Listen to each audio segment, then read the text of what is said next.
MRTT Phénix. Ce nouveau géant d'acier concentré de technologie est le dernier né de l'armée de l'air. Il est aussi le plus grand. Avec son envergure de 60 mètres, ce nouvel avion ravitailleur est capable de transporter jusqu'à 110 tonnes de carburant. C'est 20% de plus que ses prédécesseurs, comme les célèbres mais vieillissants C-135.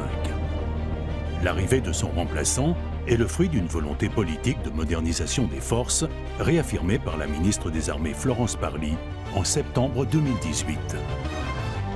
Tournée vers la mission essentielle de la dissuasion, les capacités d'emport hors du commun permettent à ce nouveau transporteur multirôle européen d'assurer des missions de ravitaillement, mais également de transport de troupes et d'évacuation sanitaire.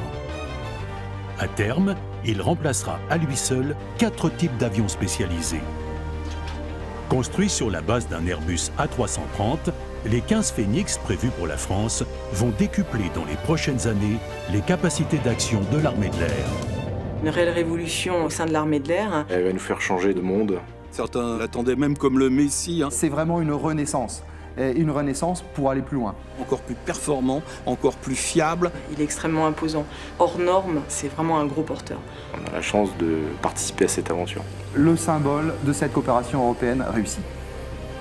Mais derrière l'arrivée de ce nouveau fleuron technologique, c'est toute une armée qui s'est mobilisée.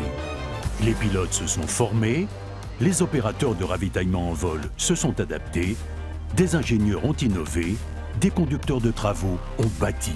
Tous ont relevé le défi du Phénix, le nouveau ravitailleur de pointe.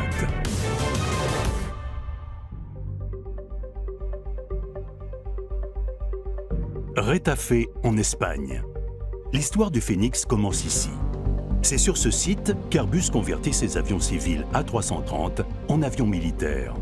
Tout droit sortis de la chaîne d'assemblage civil de Toulouse, les aéronefs changent de peau.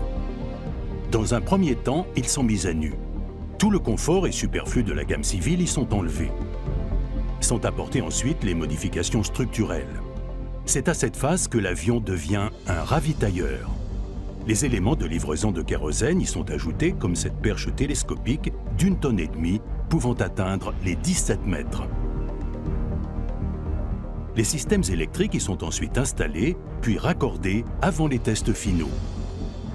Entre son arrivée et sa sortie d'usine, il faut compter 8 mois et près de 200 personnes pour transformer l'avion civil en avion militaire. Devenu Phénix, l'avion civil A330 est à présent capable de délivrer entre 1 à 2 tonnes de carburant par minute. Il peut à présent ravitailler 2 chasseurs simultanément en quelques minutes. Le MRTT est le seul avion au monde avec ces capacités. Par exemple, il a 111 tonnes de combustible, ce qui est 20% de plus que la compétition. Il a plus de passagers, plus de charges utiles, il a une meilleure configuration médicale, il a tout en plus que ses compétiteurs. Si cet aéronef a su supplanter ses concurrents, c'est aussi le fruit de compétences et savoir-faire mis en commun. Cet avion n'est pas uniquement espagnol ou français, il est avant tout européen. Les pièces qui composent l'avion viennent du monde entier. Mais nous avons aussi beaucoup de fournisseurs en Europe. Par exemple, la perche est entièrement fabriquée en Espagne. Le système de vision 3D est fabriqué en Allemagne. Les radios sont fabriquées par Thales en France. Et les nacelles sous les ailes sont fabriquées au Royaume-Uni. Cet A330 est assemblé à Toulouse, en France, à partir de composants qui viennent principalement des 4 grands coopérants du consortium Airbus, donc la France, l'Angleterre, l'Allemagne et l'Espagne. Et sa conversion est réalisée ici à Retafe en Espagne. Et à la fin, c'est un avion Airbus qui est livré, un avion européen. Le fait d'avoir ce vecteur partagé entre toutes les nations qui a été fait par un industriel européen, et derrière nous facilite grandement la collaboration au niveau européen, au niveau des nations européennes, des forces armées européennes. Si la possibilité de certains pays qui sont, on va dire, en amont de cette Europe de la défense qu'il faut encore créer, possèdent au moins le même appareil, le même matériel, c'est vrai que ça rend beaucoup plus facile les opérations futures, des opérations à l'extérieur. Avoir un avion de dernière génération est une chose, mais encore faut-il savoir le dompter. Et c'est ici à Séville, à 500 km de Retafe, à l'International Training Center, que sont formés les premiers pilotes et opérateurs de ravitaillement en vol français. Tous ont fait carrière sur C-135. À présent, ils doivent appréhender le Phénix, un avion à l'ergonomie radicalement différente. En clair, ils ne viennent pas ici pour apprendre à piloter ni pour apprendre à ravitailler. Ils viennent ici pour se former aux nouvelles procédures qu'implique la maîtrise de ce nouvel avion. Ici, nous sommes dans une salle de briefing. Donc chaque session de simulateur débute par une phase de briefing qui explique les objectifs pédagogiques de la session qui va venir avec les différentes étapes du vol fictif qui vont se produire dans le sim. Ces pilotes sont en formation depuis 3 mois. Tous sont des aviateurs chevronnés. Ils viennent du CEAM, le Centre d'expertise aérienne militaire. Ce centre a notamment pour vocation de tester tout nouvel équipement qui entre dans les forces aériennes. Là, qu'est-ce que vous allez faire là? Là, nous allons attaquer notre séance de simulateur. Donc à l'issue du briefing, nous montons ici dans le simulateur du Phénix. Le lieutenant-colonel Eric, par exemple, est l'un des premiers pilotes à se former ici pour maîtriser le Phénix. La formation est extrêmement dense, puisque l'avion en lui-même, beaucoup de systèmes à appréhender, beaucoup de procédures nouvelles pour nous qui venons d'un avion d'ancienne génération. La difficulté, justement, est cette remise en question permanente.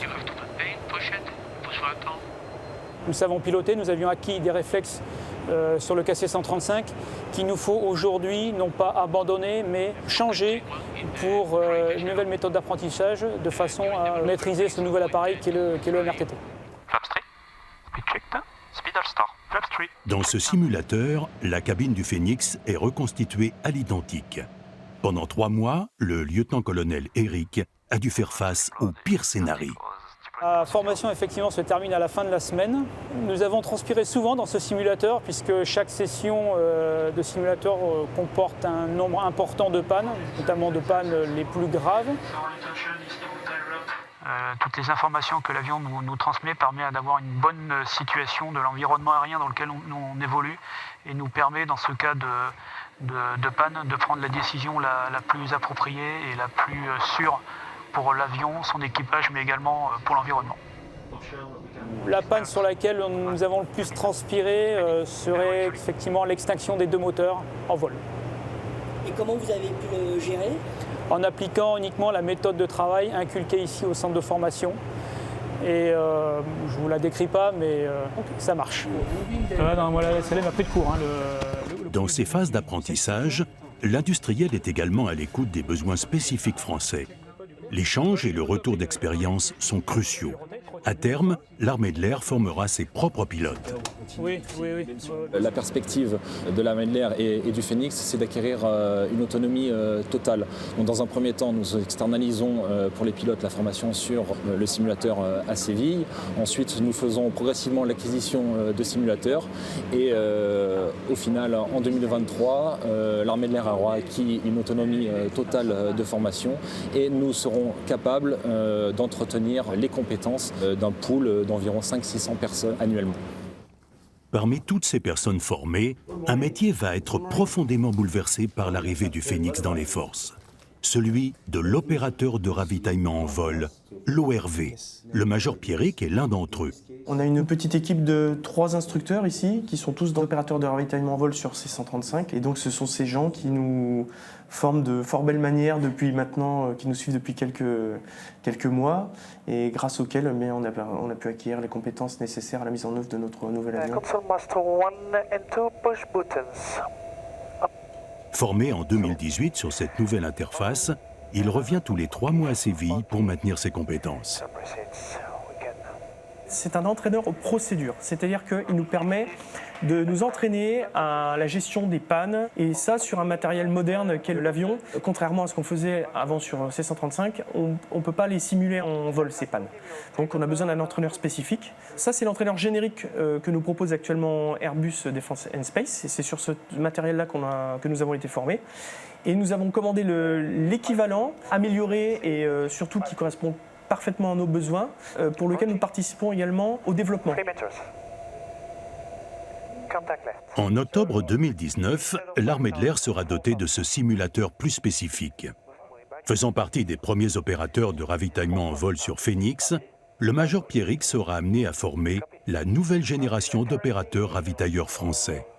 Quand on regarde ne serait-ce que très physiquement, très basiquement, comment un boomer faisait son travail sur un KC-135 et comment un boomer va faire son travail sur un MRTT, sur le Phénix, il est clair qu'à tous les niveaux, le travail est complètement différent.